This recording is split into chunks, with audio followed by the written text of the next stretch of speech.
New Oxford Modern English book, Nicobovinus Part 2. In Hindi, complete explanation. Nicobovinus ran as fast as he could. Nicobovinus दौड़ा, बहुत तेज दौड़ा, जितना वो दौड़ सकता था पूरे लॉन में, और डाउन द पाथ, नीचे की तरफ जो रास्ता था वहाँ से, राउंड हेज. हेज क्या होती है? जो गार्डन में चारों तरफ झाड़ियाँ लगाई जाती है बाउंड्री पे, उस हेज के चारों तरफ वो दौड़ रहा था. और दौड़ते हुए वो एक छोटे से शेड बना हुआ था किनारे पे, लिटिल शेड, वहाँ पहुँच गया. और वहाँ जाके उसने दरवाजे को बोल्टेड द डोर, मतलब दरवाज़ा बंद कर दिया. बाहर से आवाज़ आई, open up, cried the man. अब बाहर जो आदमी उसके पीछे दौड़ रहा था, उसने उसको बोला दरवाज़ा खोलो. और उसने ज़ोर ज़ोर से अपने फिस्ट यानी मुट्ठियों से दरवाजे पे मारना शुरू किया.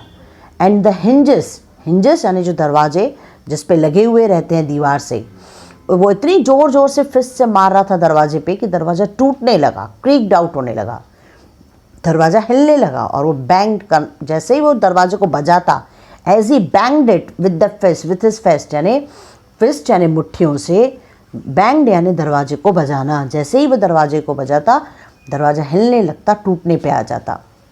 और वो बोल रहा था अंदर से, दरवाज़ा खोलो, दरवाज़ा खोलो.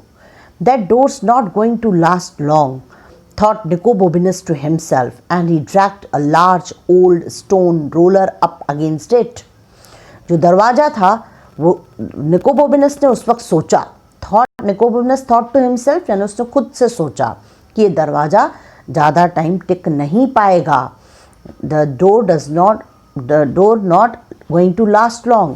इसके लिए उसने क्या किया, एक पत्थर को धकेला. ड्रैग्ड मतलब धकेलना, और धकेल के पत्थर को रोल करते हुए उस दरवाजे तक के ले आया. Open this door at once, do you hear, the man was shouting. जो आदमी था वो बाहर खड़ा था, वो जोर से चिल्लाने लगा, दरवाज़ा खोलो, क्या तुम मेरी बात सुन रहे हो. But Nicobobinus didn't hear anything at all. पर निकोबोविनस ने कुछ भी उसकी बात नहीं सुनी. He was too amazed by what he had found. पर वो एकदम हैरान हो चुका था जो उसने ढूंढा था उसे देख के. You will have to come out eventually, the man was saying. वो जो आदमी था वो बोल रहा था उसको, तुमको आखिरकार बाहर आना ही पड़ेगा. And the longer you leave it, the worse it will be for you. और वो आदमी ने और आगे कहा, जितना तुम टाइम लगाओगे उतना तुम्हारे लिए खराब होगा. But he could have saved his breath. Nicobovinus was on his knees and examining what he had revealed when he moved the roller. जो निकोबोविनस था उसे लग रहा था उसको कुछ टाइम सांस लेने के लिए मिल गया था, वो बच गया था. और निकोबोविनस बैठ गया अपने घुटनों पे और देखने लगा कि उसको क्या मिला है. रिवील्ड यानी देखने लगा. और उस जहाँ से उसने रोलर को मूव किया था, जिधर से उसने रोलर को मूव किया था, उस जगह से उसने डस्ट को ब्रश करके साफ कर दिया. एंड अनडिड द कैच, और वहाँ जो कुंडी लगी थी उसको खोला. And then lifted it up, और फिर उसको ऊपर उठाया. Right, I am going to break this door down, said the man. उस आदमी ने कहा, अच्छा अभी मैं ये दरवाज़ा अभी के अभी तोड़ रहा हूँ. And then because he knew he would have to repair the door himself, he added, do you hear? और उसको ये बात वो आदमी अच्छे से जानता था कि उसे ही इस दरवाजे को रिपेयर करना है, टूटने के बाद उसे ही वो दरवाज़ा बनाना है. इसलिए उसने अपने सेंटेंस में और जोड़ा, क्या तुम मेरी बात सुन रहे हो. बट निकोबोविनस डिडंट हियर, पर निकोबोविनस ने उसका कुछ नहीं सुना. Nicobovinus had disappeared through the trap door he had discovered and was running down stone steps. Nicobovinus ने जहाँ उसने वो दरवाज़ा ढूंढा था, एक ट्रैप डोर ढूंढा था, उसमें वो गायब हो गया, उसके अंदर चला गया जो उसने डिस्कवर किया था उस दरवाजे से. और वो नीचे की तरफ जाने लगा उन स्टोन स्टेप्स जो वहाँ बने हुए थे उसमें. अब ये स्टोन स्टेप्स के बारे में डिस्क्रिप्शन है. ये जो स्टोन स्टेप्स थे, दैट वर स्लिपरी, वो बहुत चिकने थे, स्लिपरी थे, स्लिमी थे. और वहाँ पे ग्रेवयार्ड, कब्रिस्तान के जैसी गंदी सी स्मेल आ रही थी. एंड दैट वेन, और निकोबोविनस जो है वो नीचे जा रहा था, deeper into the garden, into the ground, नीचे नीचे वो अंदर जा रहा था ग्राउंड में, until it become pitch black, तब तक कि वो नीचे चलता रहा जब तक कि एकदम डार्क ब्लैक नहीं हो गया। रोजी said Nicobobinus to himself, this is all your fault.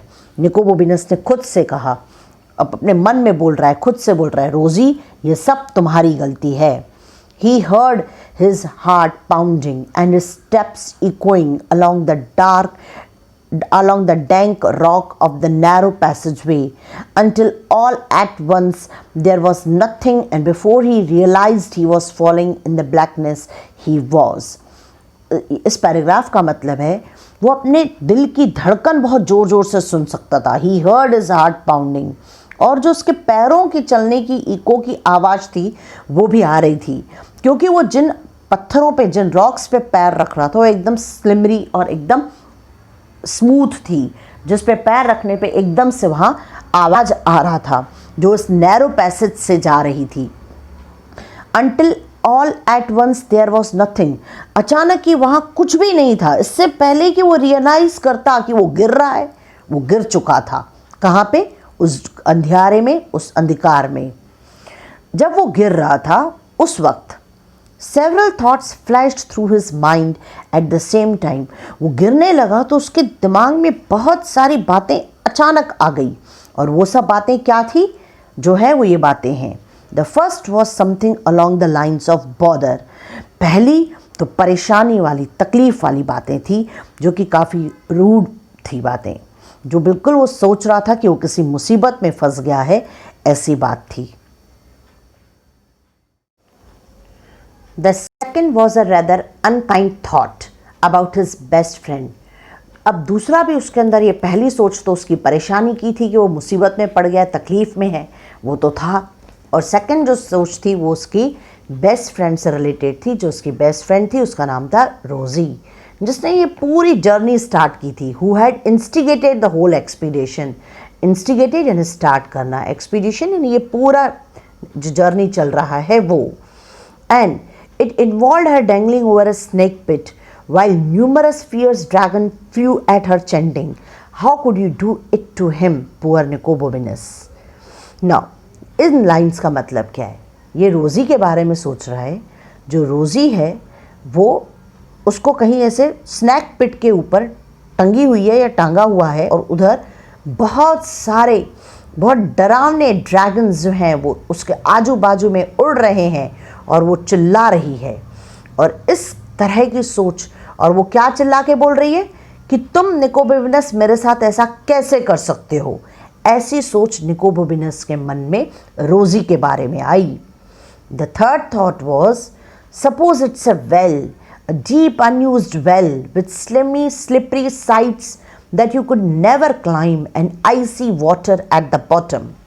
और तीसरी थॉट क्या आई कि ये जो नीचे वहाँ गिर रहा है वो एक बहुत बड़ा डीप अनयूज्ड, बिल्कुल किसी ने नहीं देखा हो, वैसा कभी यूज़ नहीं किया हो, ऐसा कुआं है जो स्लिमी है, चिकना है, स्लिपरी है, जिसके साइड्स, जिस पे कोई वापस ऊपर चढ़ नहीं सकता। नेवर क्लाइम यानी कोई चढ़ नहीं सकता, और अगर हम नीचे गिरेंगे तो एकदम ठंडा बर्फ़ के जैसा नीचे पानी, इतना उसने सोचा, और उसको उसी वक्त डिस्कवर हो गया। क्यों? क्योंकि वो नीचे उस वक्त पहुंच चुका था। He discovered it was not a well, उसको सब पता पड़ गया कि ये कुआं नहीं है। क्यों? क्योंकि जहाँ वो गिरा था वो एक हार्ड सरफेस था, और इतना ऊपर से हार्ड सरफेस से गिरना, that means it was very suddenly and very painfully, वो बहुत तकलीफदायक था और बहुत अचानक हुआ। ओफ, सेड निकोबोबिनस, निकोबोबिनस को दर्द महसूस हुआ। And he lay there in the pitch blackness with not a single breath left in his body for what seemed like the whole winter but was probably only a few seconds. वहाँ पे निकोबोबिनस गिरा, और उस dark pitch blackness मतलब बहुत बहुत घोर अंधियारे में वो नीचे गिर गया। वो इस तरीके से गिरा एज इफ उसके शरीर में एक सांस भी बाकी ना हो, या फिर उसने पूरी ठंड उसमें ऐसे टाइम पे बिताई हो, पर ये कुछ सेकंड्स ही थे, यानी उस कुछ सेकंड्स में उसने पूरे ठंड का दर्द महसूस किया। He came to himself in fact just as a stone hit him on the head, और वो खुद का उसको होश आया। Came to himself यानी उसको होश आया, कैसे एक जब छोटा सा पत्थर आके उससे सर पे टकराया। निकोबोबिनस को फिर से दर्द हुआ। उसने बोला उफ, said Nicobovinus again, and then he realized he could hear the footsteps high above him. फिर उसको रियलाइज हुआ वो पैरों के चलने की आवाज़ ऊपर से सुन रहा है। उसको महसूस हुआ कि वो आदमी उसके पीछे आ रहा है और वो चाहता था उससे भी वो तकलीफ ना हो, इसके लिए उसने उसे रोकना चाहा। इसने जोर से बोला स्टॉप सर। निकोबोविनस ने बोला स्टॉप सर, पर जो फुट स्टेप्स थे वो भी गिरने ही थे, वो भी गिर गया। And the foot step kept on coming down, और वो भी नीचे की तरफ आते सुनाई दे रहे थे। Stop sir, he called out, but the foot steps kept on coming down. I have got you now, cried the man. वो जो आदमी था जो निकोबोविनस के पीछे पीछे आ रहा था, वो सीढ़ियों से चल रहा था और उसने बोला खुशी के मारे, चीखते हुए, रोते हुए, खुशी में रोते हुए उसने बोला कि मैंने अब तुमको पकड़ लिया। And I shall beat every bone in your body until it is black and. और उस आदमी ने खुशी में ये भी बोला कि अब तुम मेरे पकड़ में आ गए हो, अब मैं तुम्हारी हर हड्डी को तुमको बहुत मारूंगा, और जब तक कि तुम ब्लैक। और इतना बोलते बराबर वो सीढ़ियाँ वहाँ ख़त्म हो गई और वो आदमी नीचे गिरने लगा, जो कि उसे पता नहीं था। Nicobobinus suppose the man was going to say blue, लेकिन इस वक्त निकोबोविनस समझ सकता था कि वो आदमी क्या बोलना चाहता है। वो आदमी बोलना चाहता था कि वो उन हड्डियों को ब्लैक और ब्लू कर देगा, पर वो कुछ बोल ना पाया और वो सीढ़ियाँ ख़त्म हो गई। और जैसे निकोबोविनस गिरा था वो भी वहाँ से गिरने लगा। तो जो ब्लू वर्ड है वो बहुत अजीब तरीके से हकलाते हुए उसने बोला, ब क फ ह ह र र ग ग ह, इस तरीके से उसने हकलाते हुए बोला। ये वर्ड जो है ये निकोबोविनस इस वर्ड से फेमिलियर नहीं था। It was not a word with which the Nicobobinus was at all familiar, पर वो समझ पाया परफेक्टली कि इसका मतलब क्या है, वो क्या बोलना चाहता था। और वो move smartly out of the way, और वहाँ से उस जगह से वो हट गया जहाँ वो गिर सकता था, थोड़ा सा वो हट गया और वो आदमी आके नीचे गिरा, जिसका आवाज़ आया क्रैश। इस पे यहाँ पे निकोबोविनस ने उस आदमी से पूछा are you all right, he asked. लेकिन वहाँ पे जैसे निकोबोविनस गिरा था और एकदम कुछ देर के लिए फेंट पड़ गया था, वैसे वह आदमी भी फेंट गिर गया, इसलिए वहाँ पे पूरा साइलेंस था। There was silence. Nicobovinus felt his way back in the pitch dark. निकोबोविनस वापस पीछे की तरफ आया उस डार्क अंधेरे में, और वो ढूंढने लगा। जब उसका हाथ उस आदमी के लेदर जर्किन, यानी उसने जो लेदर का जैकेट पहना हुआ था, उस पर टच हुआ, उसने देखा वो जो आदमी है, the man was lying still as death but he was breathing. उसने देखा वो जो आदमी है वो इस तरीके से लेटा हुआ है जैसे कि कोई गुजर गया है, कोई मर गया है, पर उसकी सांस चल रही थी। इस पे निकोबोविनस ने सोचा आई मस्ट गेट हेल्प, मुझे कहीं से मदद लानी पड़ेगी, ऐसा निकोबोविनस ने खुद सोचा अपने मन में। And he began groping around in the blackness to find another way out. और वो हाथ मार मार के इस डार्कनेस में बाहर जाने का कोई रास्ता ढूंढने लगा। When he found it, however, his heart sank. उसको रास्ता तो मिल गया, लेकिन फिर भी वो एकदम घबरा गया, उसका दिल एकदम बैठ गया। ये heart sank यानी घबराहट के मारे दिल बैठ जाना, क्योंकि जो उसको एग्जिट, जो वहाँ से निकलने का रास्ते को बोलेंगे एग्जिट, जो उसे एग्जिट दिखाई दिया था वो था एक छोटा सा नैरो सा गैप। कहाँ पे? फ्लोर में, डाउन बाय द फ्लोर में। और उसकी हाइट कितनी थी? एक पैर के जितनी हाइट थी, no more than a foot high. इस पे निकोबोविनस ने सोचा I can't squeeze him through that in the pitch dark, मैं उससे रेंगते हुए नहीं निकल सकता इतने घोर अंधेरे में। ही सेड टू हिमसेल्फ, उसने अपने मन में कहा। लेकिन उसी वक्त, उसी मोमेंट पे, but that very moment he heard Rosie's cheerful voice saying you can do it. उसके मन में रोज़ी की एक आवाज़ सुनाई दी, जो रोज़ी हमेशा उसको खुशी खुशी बोला करती थी कि तुम सब कर सकते हो। Nicobovinus spun around there and to his immense surprise was nothing. निकोबोविनस ने इधर उधर घूम फिर के देखा और एकदम हैरान रह गया। वो बहुत ज़्यादा उसे सरप्राइज हुआ क्योंकि वहाँ कोई नहीं था। नो रोज़ी, नो एनीबॉडी, रोज़ी तो नहीं पर और कोई भी नहीं था। But I don't know if it leads anywhere, he said to the voice in the head, पर भले उसे रोजी नहीं दिखाई दी, पर निकोबोमिनस ने उस आवाज़ को जवाब दिया कि मैं नहीं जानता ये रास्ता किधर जाएगा। उस अपने दिमाग में उस आवाज़ को उसने जवाब दिया। And it's such a tight squeeze, I might get stuck. और उसने बोला ये इतना संकरा सा रास्ता है, इतना छोटा सा रास्ता, टाइट रास्ता है कि मैं वहाँ अटक सकता हूँ। He didn't hear Rosie's voice again. उसने के बाद उसने रोजी की आवाज़ को फिर से सोचना ज़रूरी नहीं समझा।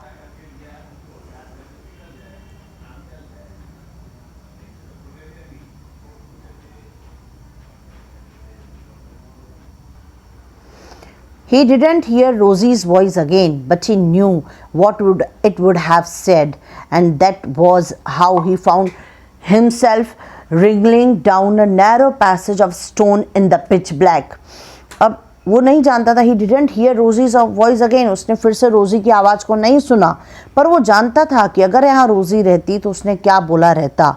और कुछ देर बाद पता नहीं कैसे वो उस पैसेज से ऐसे रेंगते हुए जाना शुरू कर दिया था उस नैरो डार्क पिच रास्ते पे, उस नैरो पैसेज में जो कि इतने घोर अंधेरे में बनी हुई थी। He squirmed and he wriggled there in the black for a long, long time, and the tunnel got narrower until he had hardly inch along it. वो उस रास्ते से स्क्विरम यानी आगे चलता हुआ, टेढ़ा मेढ़ा रेंगता हुआ चलता हुआ उस लंबे रास्ते में लंबा लंबा आगे चलता जा रहा था उस टनल में। और टनल आगे जाते जाते और नैरो और पतली होती जा रही थी। Until he could hardly inch along it, until जब तक के वो वहाँ आखिरी तक के पहुँचा तो शायद इतनी छोटी हो चुकी थी जैसे कि इंच के समान। I am going back, he said to himself. निकोबोमिनस ने अपने आप से कहा मैं वापस जा रहा हूँ। But he didn't, पर वो वापस गया नहीं। He just kept wriggling and squirming until suddenly he found he could stand up. वो चलता जा रहा था रिंगल होते हुए यानी रेंगते हुए, आगे बढ़ते हुए, जब तक कि अचानक लेकिन उसके पास खड़े रहने की स्पेस अवेलेबल हो गई। वो खड़ा हो गया यानी वो नैरो पैसेज ख़त्म हो गया। He took a pace forward. अब उसने थोड़ा फास्ट चलना शुरू किया। And immediately fell over stone steps leading up, और वो उस किसी चीज़ से उसे धक्का लगा स्टोन स्टेप्स का और वो वहाँ गिरा। वहाँ देखा तो वहाँ पे स्टेप्स थी, सीढ़ियाँ थी जो ऊपर की तरफ जा रही थी। ओ ही सेड, उसने ओ बोला, पर असल में वो क्या बोलना चाहता था? Although he really meant was, वो बोलना चाहता था थैंक गुडनेस, हे अच्छा हुआ, बहुत अच्छा हुआ, थैंक यू, ये वो बोलना चाहता था। He began to climb, उन सीढ़ियों पर उसने ऊपर चढ़ना चालू किया। And he was still climbing some minutes later, वो चलते जा रहा था, ऊपर बढ़ते जा रहा था। कुछ टाइम बाद It must be a tower, he thought, उसने मन ही मन सोचा एक टावर होगा ये पक्का, या फिर और the grandest house in the Venice, या फिर वो जिस सिटी का था उस सिटी का नाम क्या था? वेनिस। उसने सोचा हो सकता है ये वेनिस का सबसे बड़ा घर भी हो। But at that very moment, लेकिन उसी मोमेंट पे he saw a crack of light, उसे वहाँ से एक रोशनी आती हुई दिखाई दी। ही स्ट्रेच्ड आउट हिज हैंड, उसने अपना उस रोशनी से अपना हाथ आगे किया। And found himself touching a catch, और उसको महसूस हुआ कि वो किसी कुंडी को हाथ टच कर रहा है।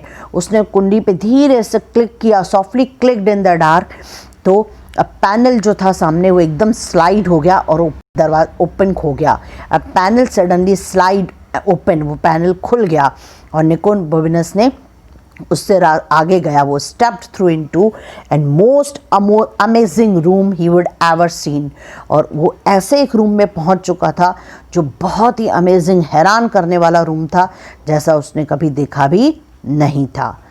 This is the story of Nicobobinus part 2 class 6th written by Terry Jones.